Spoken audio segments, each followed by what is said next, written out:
Welcome to another episode of Jadu Lifestyle Podcast, where you can have a life and live it too.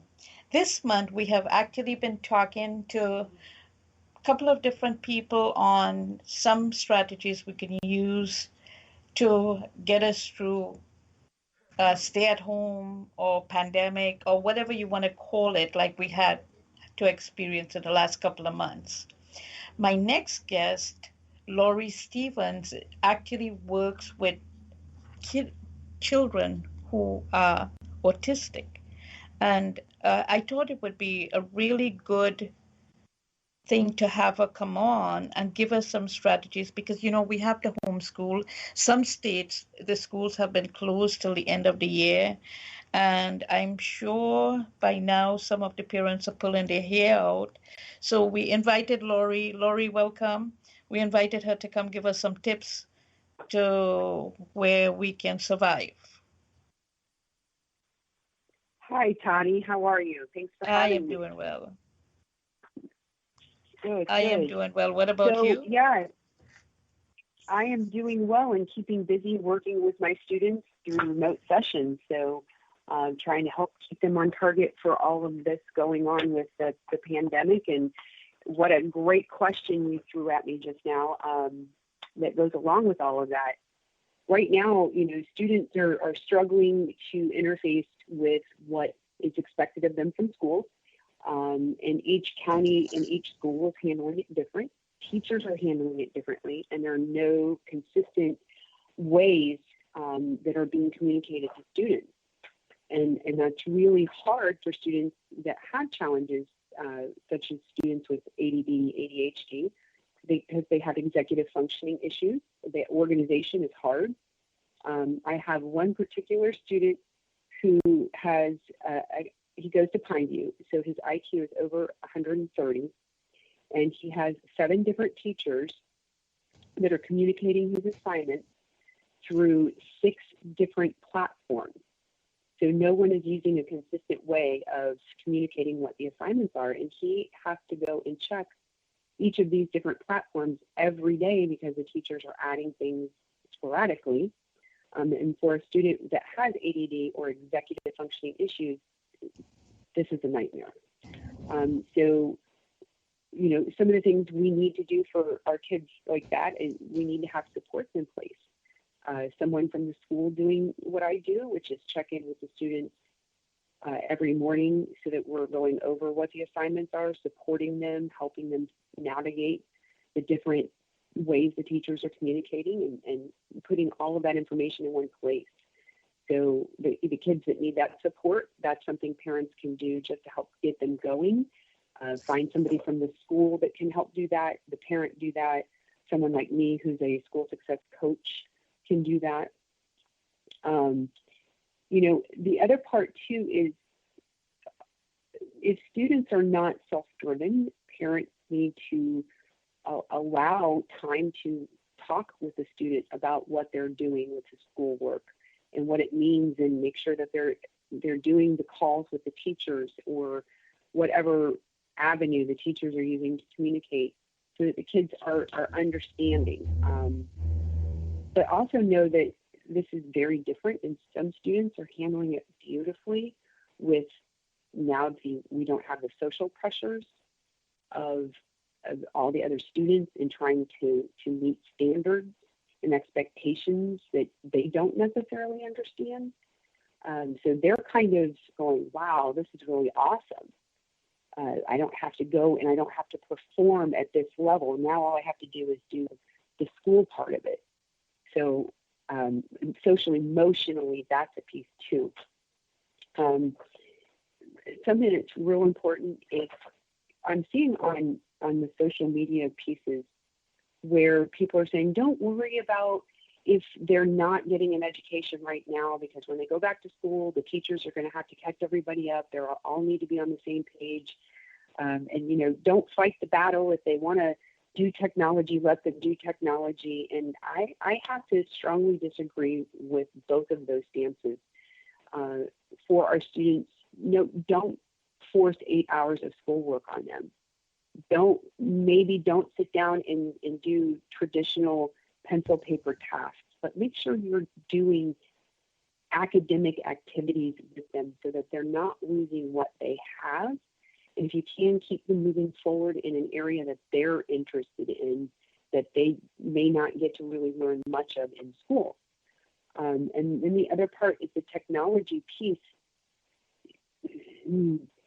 Because of the situation, we're being forced to use as a tool more and more technology. And unfortunately, students are also using it more and more for gaming purposes. And this is a pretty tough stance that I take, but many of our children are becoming addicted to technology, and there's a lot of research out there, and there are a lot of professionals talking about this. Do the research. Look, it's out there. And the visual that comes to mind for me is every time we hand the ability to a student that has an addiction to technology, some kind of technology, what we're essentially doing is handing them like a needle full of heroin. It's an addiction, and that we're feeding their addiction. We see behavioral changes in these kids. We see them not able to cope. I've had students actually strike their parent when they try to remove the technology. Yeah. And this is very concerning. Yes. This topic has brought up so much questions in my mind. First of all, do you find yourself busier because of the situation as it is now? Actually, yes. And it's been a beautiful thing for me, because one of the main focuses that I have working with students in my school success coaching program is remediating executive functioning skills. And I've said that a lot of times, executive functioning, thinking about how we function, organization, time management, auditory and visual processing, auditory and visual memory, all of those things. And a lot of students that have attention deficit disorder, attention deficit hyperactivity disorder, or autism, they have impairments in some of the executive functioning suite. So when they go to school, I can't interface with them in the morning and say, okay, what's on your agenda for the day?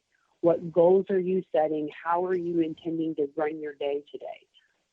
But now that they're not getting up and having run up to school, I have multiple students every single morning. We have a 15-minute face-to-face through whatever platform to communicate, where I can see them and we can talk about what their assignments are and how they're going to handle their day.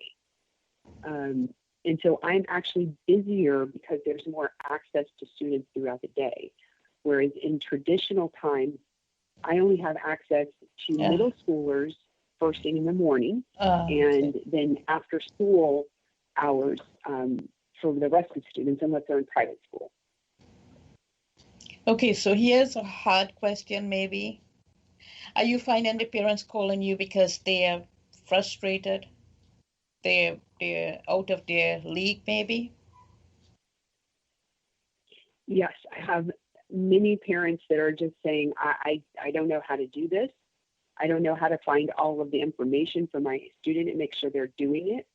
And so that's a benefit of having someone like me who is already on these platforms and looking through and understanding how each one of them work, because I've been doing it for years at this point. And they're trying to manage their own jobs, the emotionality of being stuck at home, the emotionality of their child adjusting to this huge transition.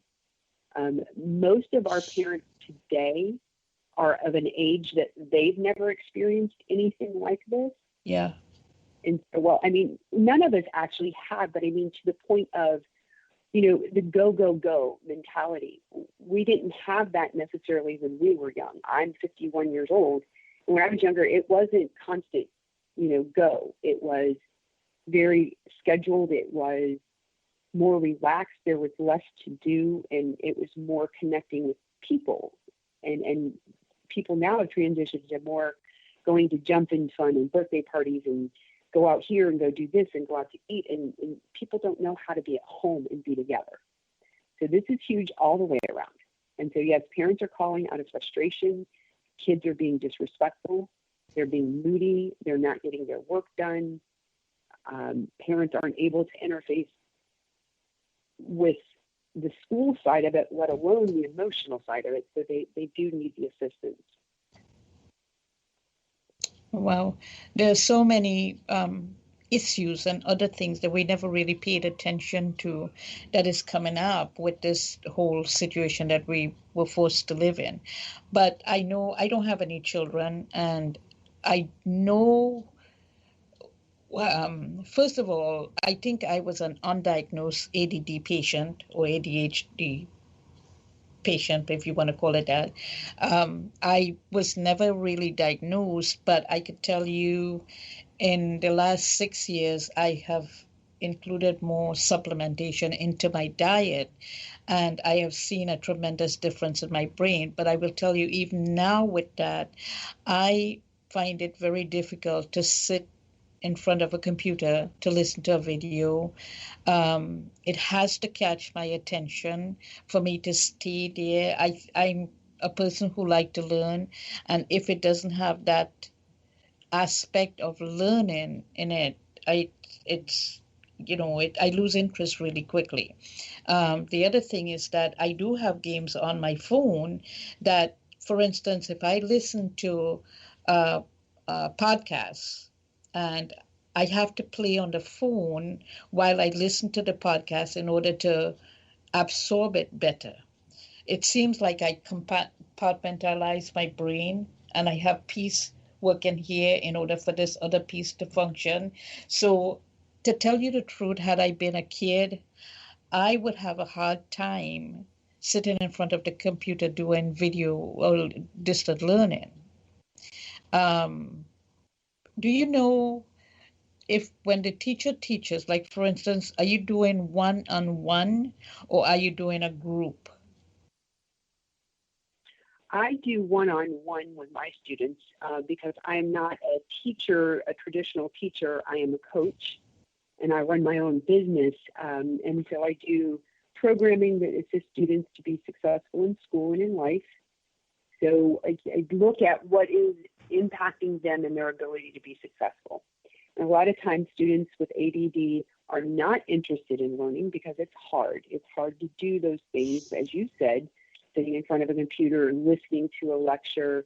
And teachers that are not interesting and don't put stuff out in a stimulating way, they tend to lose their kids. So when you talked about, playing on your phone while listening, yes, that is a strategy. Some people can do that. Some people lose their ability to hear and really comprehend what's being said if they're paying attention to a game. So they might doodle or they might take notes or something to that effect to keep themselves busy. I have multiple fidget toys myself. I either spin my pen, I twiddle with my pencil between my fingers. I have a couple of smooth rocks that I might carry around. I have fidget spinners. So everybody comes up with strategies, but some students don't understand that that's what they need to do in order to be successful. And so they come up with coping mechanisms that aren't really effective. And that's things that we talk about. Okay, so you're doing this thing, it's getting you in trouble. The function of this thing is to help you stay busy. So let's find another way to accomplish that and just walk them through that. So, would you give like a couple of strategies that a parent can use to deal with this if they didn't have access to you? Okay. Yes, absolutely. There is stuff out there that is saying, don't have a regimented schedule and don't worry about doing these certain things. And I would say schedules are important because I've had many parents that really were at their wits' end because they were meeting a lot of resistance from the student. There was disrespect. They weren't doing some of the basic things like brushing their hair and brushing their teeth and eating breakfast in a timely manner, stuff like that. It just wasn't happening. I said, well, we know cognitively that these things have to happen, but because we don't see what's supposed to happen next